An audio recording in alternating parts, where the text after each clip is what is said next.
আমরা এখন জানার চেষ্টা করব যে একজন কিডনি রোগী যিনি তার সিকেডি হয়েছে অর্থাৎ ক্রনিক কিডনি ডিজিজে তিনি ভুগছেন, তিনি কোন খাবারগুলো খাবেন এবং কোন খাবারগুলো খাবেন না।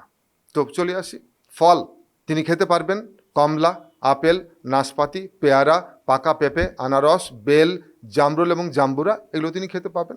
আর খেতে পারবেন না কলা, আনার, আমড়া, লেবু, বরই, পাক্কা আম, কাঁঠাল, তরমুজ, বাঙ্গি, কামরাঙ্গা, ডাবের পানি, আঙ্গুর, খেজুর, শুকনো ফল এবং কিশমিশ।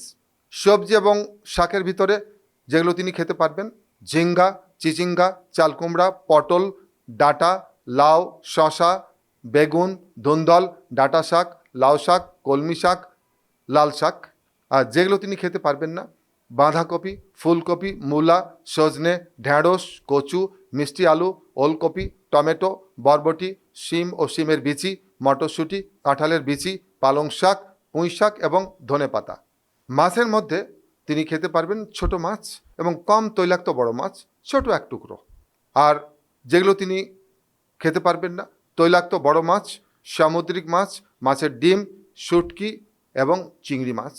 মাংসের ভিতরে তিনি খেতে পারবেন মুরগির মাংস, ছোট এক টুকরো বা পাখির মাংস। আর খেতে পারবেন না গরু, খাসি, ভেড়া, পাঁঠা ও মহিষের মাংস, কলিজা, মগজ এবং ভুঁড়ি। আর যেসব সবজি সিদ্ধ করে পানি ফেলে রান্না করে খেতে পারবেন সেগুলো হচ্ছে মিষ্টি কুমড়া, আলু, কাঁচা পেঁপে, কাঁচা কলা, করলা, গাজর, টমেটো এবং মূলা। এছাড়াও যেসব খাবার খাওয়া যাবে না ডাল ও বিচি জাতীয় খাবার, বাদাম, নারিকেল, ডাবের পানি, চিপস, আচার, চানাচুর, পনির, সফট ড্রিঙ্কস।